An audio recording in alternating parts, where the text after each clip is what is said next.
네오뱅크 공모주 일반 청약에 총 58조 3,020억 원의 증거금이 모였으며 최종 통합 경쟁률은 182.7대 1로 집계됐습니다. 합행 증거금은 중복 청약이 가능했던 SKI테크놀로지 80조 9천억 원, SK바이오사이언스 63조 6천억 원에는 미치지 못하는 규모입니다. 서울 서남권에 오늘 오후 5시 기준 오존주의보가 발령됐습니다. 서울시는 수도권 지역에 35도씨 이상의 높은 기온과 강한 햇빛 등 고농도 오존 생성에 유리한 기상 조건이 형성됐다면서 어린이와 노약자, 호흡기 질환자에 영향을 줄 수 있으니 실외 활동을 자제해달라고 당부했습니다. 지금까지 정보센터 뉴스였습니다.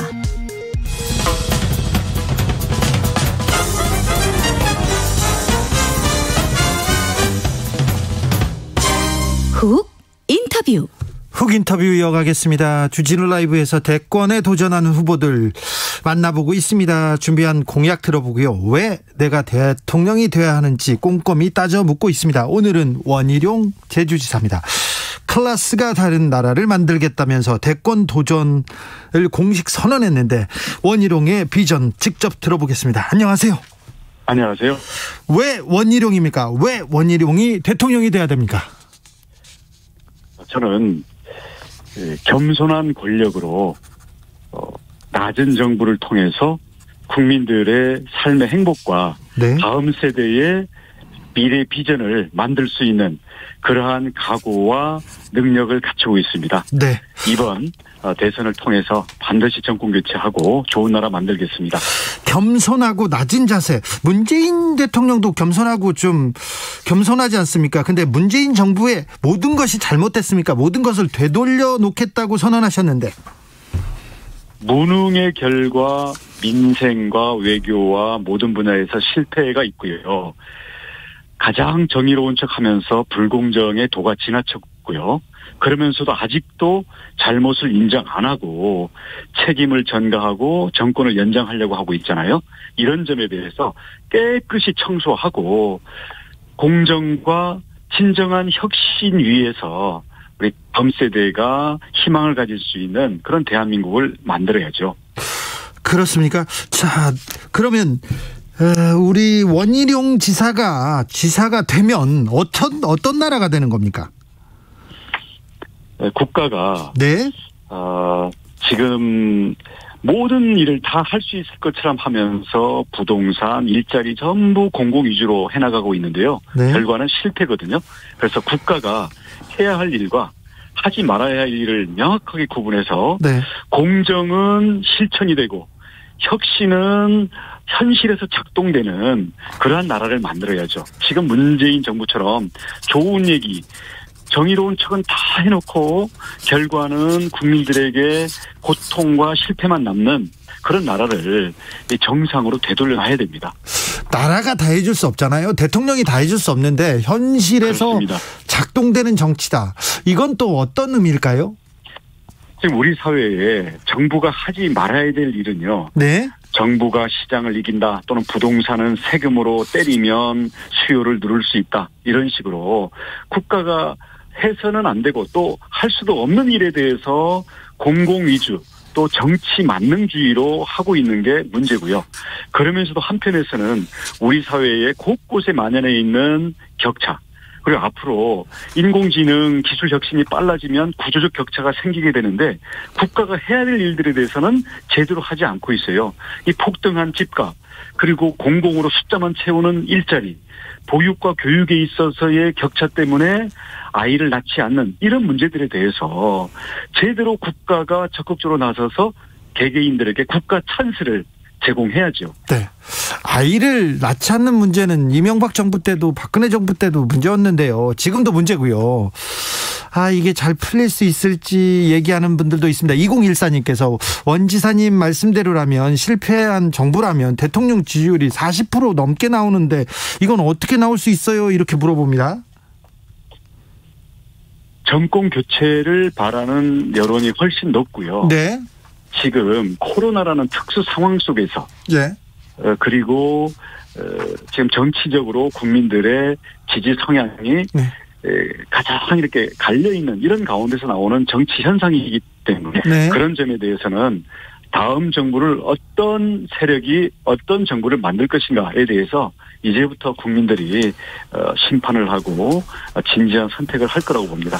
원희룡은 한나라당 새누리당 있을 때도 소장파였고요. 자기의 목소리를 내는 사람이었습니다. 당의 개혁파로 꼽혔고요.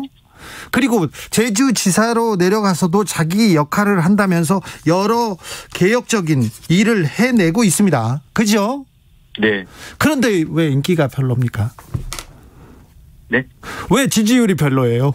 왜 윤석열 후보는 이제 150일 됐지 않습니까? 근데 윤석열 전 총장한테 왜 이렇게 지지율이 밀릴까요?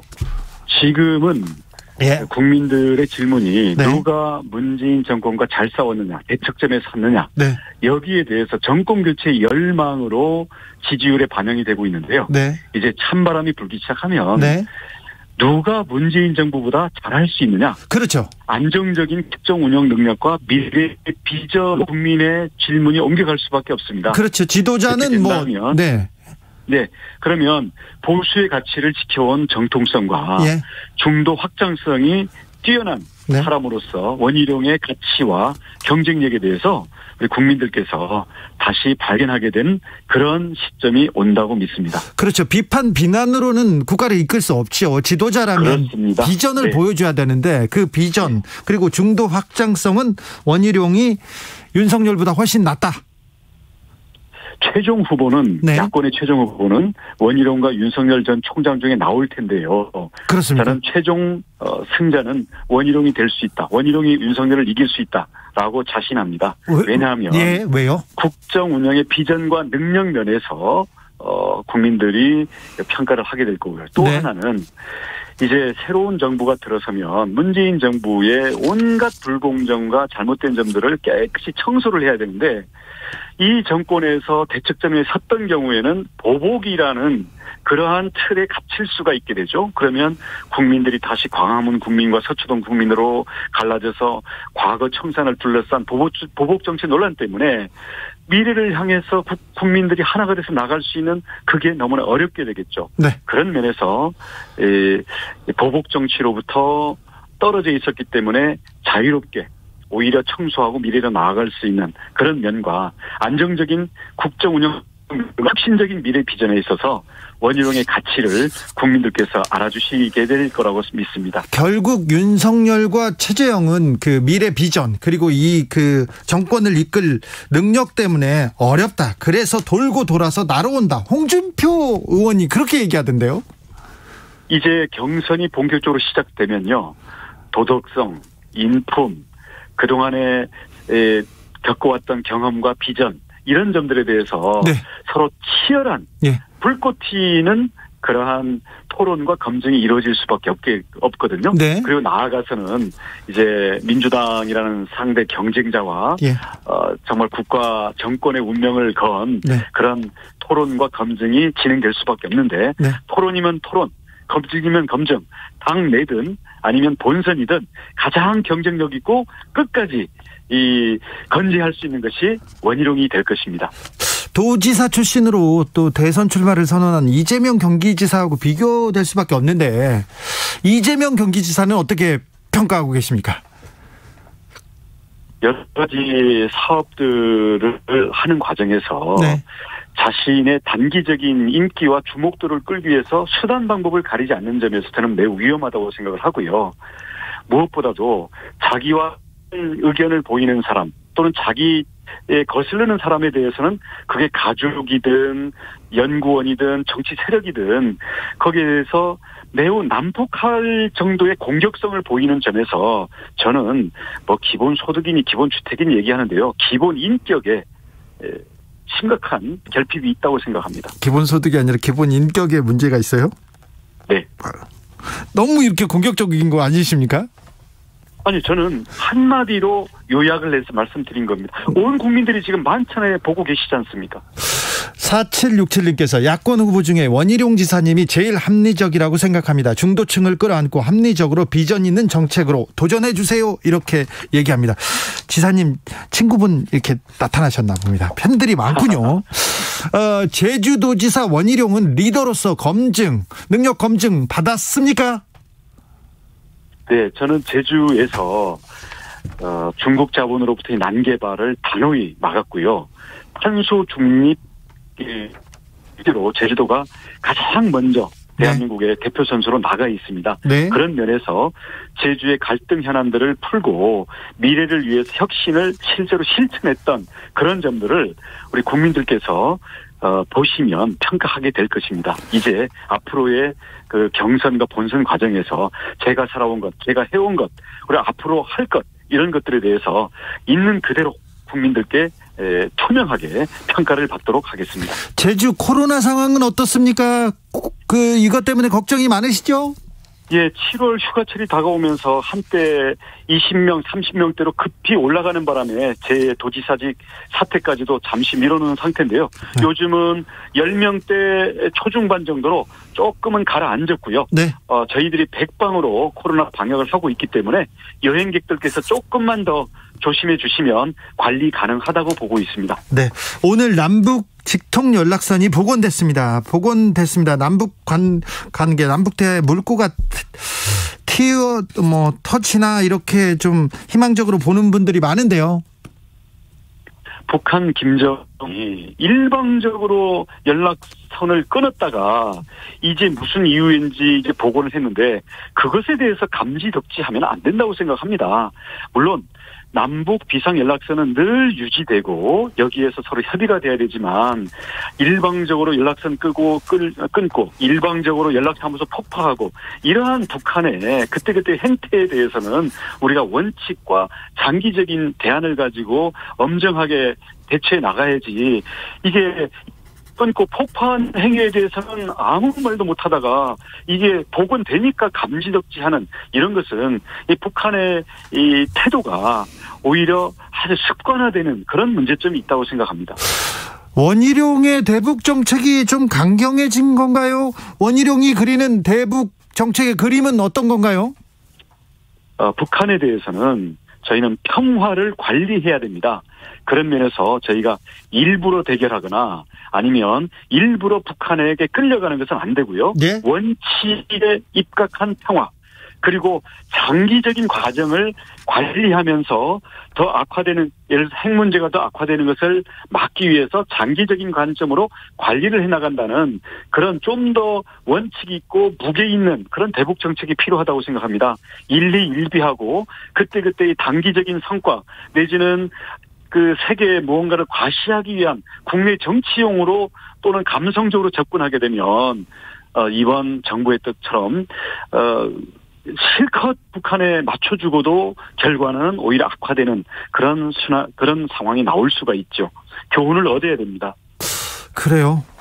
원희룡의 대북 원칙이라 이게 궁금하기도 한데 지금 아무튼 5년 전에 비해서 너무 강경해지신 것 같아서 좀 걱정이 되는 사람들도 있어요. 아닙니다. 북한이 대화와 협력으로 나오는 점에 대해서는 우리는 네. 우리 한민족 공동체로서 포용하고 저희가 평화를 위해서 함께 나가야 되고요. 네. 대신 이번처럼 일방 폭파한다든지 일방적으로 우리 거기 떠내려간 국을 정말 반인륜적으로 대한다든지 이런 점들에 대해서는 우리가 원칙을 가지고 대해야 된다라는 거죠. 이 원칙을 어기면서 얻는 평화는 실제로 평화가 되지도 않고요. 그 과정에서 북한이라는 상대가 있는 면에서 상대에게 자꾸 잘못된 판단을 유발할 수가 있기 때문에 네. 평화를 관리를 하되 원칙 있는 평화로 가자. 그런 말씀입니다. 알겠습니다. 최근에 제가 그 지사님 그 사진과 동영상 봤는데 엄청 젊어지셨더라고요. 스타일이 이제 뭐 자리를 잡으신 것 같아요. 스타일 변신 성공하신 것 같아요. 1년 전에 네. 그 눈꺼풀도 네. 좀 집어넣고 해서 눈도 조금 커지고 그랬는데 네. 지금은 좀 자연스러워져서 많이 다행이고. 자연스러워요. 네. 예, 만족스럽게 생각합니다. 아, 그렇습니까? 그런데 스타일은 매우 젊어지셨는데 이 정책들은 4년 전에 제가 끄덕끄덕했던 정책에 비해서 조금 더 강경하고 명확해진 것 같습니다. 그래서 제가 서울에 오시면 주진우 기자님 앞으로 지켜봐 주십시오. 제가 왜냐하면 단편적인 이슈에 대한 메시지만 보면 그렇게 느끼실 수가 있는데요. 앞으로 전반적인 국정의 비전과 그 바탕에 있는 원칙과 철학들 그리고 아주 구체적인 구상들에 대해서 차근차근 제시를 할 테니까요. 지켜보시면서 비판 공감하시는 것은 함께 전파도 해주시고 그렇게 부탁드리겠습니다. 원희룡의 공약과 정책은 5년 전에도 그 전에도 굉장히 조금 심도 있는 연구와 노력 그다음에 고민이 있었구나 이렇게 생각했습니다. 그래서 자세히 모셔서 이제 서울 오시면 모셔서 자세히 듣겠습니다. 마지막으로 하나만 묻겠습니다. 네. 윤석열 후보는 바로 입당해야 합니까? 그것은 본인의 판단. 제가 중요한 것은 윤석열 총장이 안에 있든 밖에 있든 경쟁자이지만 동시에 정권 교체를 위한 범야권의 매우 중요한 동력이라고 생각합니다. 그런 점에서는 그 내부 경쟁을 너무 앞세워서 공격하고 거기에서 반사 이익을 보려는 그런 지역적인 접근은 저는 너무 짧은 생각이다. 그런 점에서는 반대합니다. 보호해 줘야 된다고 생각합니다. 알겠습니다. 오늘 멀리 계셔서 전화 상태가 중간중간 안 좋았어요. 고르지 못했는데 빨리 스튜디오에 한번 오셔야 되겠습니다. 청취자들은 불러주십시오. 네, 청취자들의 많은 양해 부탁드리고요. 지금까지 원희룡 제주도지사의 출사표 들으셨습니다. 말씀 감사합니다. 감사합니다. 주진우